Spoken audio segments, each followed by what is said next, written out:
అవును. ఇందాక కోటయ్య గారు చెప్పినా, కృష్ణాంజనేయులు గారు చెప్పినా ఇందులో పరిపూర్ణంగా పాత్రధారులు మాత్రమే ఇప్పుడు కనబడుతున్నారు. హ్మ్. సూత్రధారులను కూడా పట్టుకోవాలి. భవిష్యత్తులో ఇలాంటి తప్పు చేయాలంటే కానిస్టేబుల్ దగ్గర పట్టుకునేదేముంది నుంచి ఐపీఎస్. జగదీష్ గారు? ఇదేమి ఏదో సార్ బ్లంట్‌గా ఏదో వ్యతిరేకతతో మాట్లాడడం, గుడ్ర కాల్చి మొహం మీద వేసేటువంటి ప్రయత్నం కానే కాదు. చాలా స్పష్టంగా విషయాలు కొన్ని స్టేట్మెంట్ ఐపీఎస్ స్టేట్మెంట్‌లో క్లియర్‌గా ఉంది. ఎగ్జాక్ట్‌లీ. సీఎంఓలో జరిగినటువంటి మీటింగు, పీఎస్ఆర్ ఆంజనేయులు చెప్తేనే ఇదంతా చేశాను.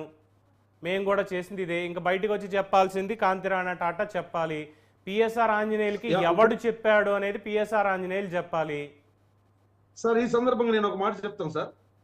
చంద్రబాబు అరెస్ట్ జరిగి 1 సంవత్సరం అవుతుంది. గత 10వ తేదీకి 1 సంవత్సరం అయింది. అవును. ఆ రోజు ఏసీబీ కోర్టులో విశాల్ గున్ని పదే పదే ఏసీబీ కోర్టుకు వచ్చాడు. ఆ రోజు ఈయన కమిషనర్ పదే పదే అక్కడ తిరుగుతూ అన్నాడు.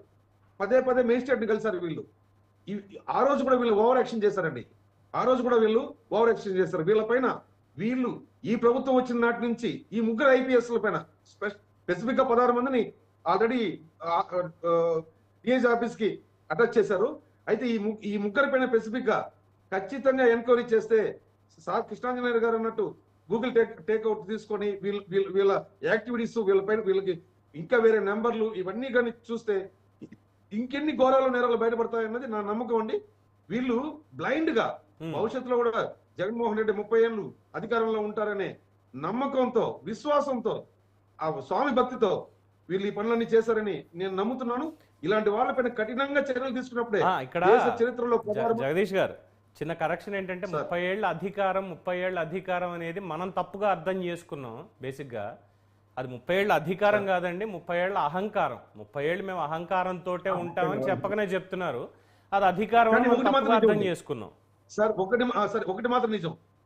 మిగతా 30 ఏళ్ళ కదా పక్కన పెడితే వాళ్ళ మానసిక రోగులకి వదిలేద్దాం. ఈ ఈ ఈ ఈ ఎవరు సార్ మరి పిల్లి మెడలో గంట కట్టేది ఎవరండి?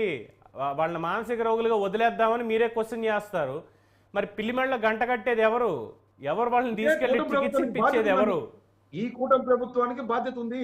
ఈ చంద్రబాబు నాయుడు గారికి, ఇప్పుడు ముఖ్యమంత్రి చంద్రబాబు నాయుడు గారికి, పవన్ కళ్యాణ్ గారికి, లోకేష్ బాబు గారికి, వీళ్ళందరికీ బాధ్యత ఉంది. బాధితులు వాళ్ళేమి వదిలేదు ఈ ప్రభుత్వం.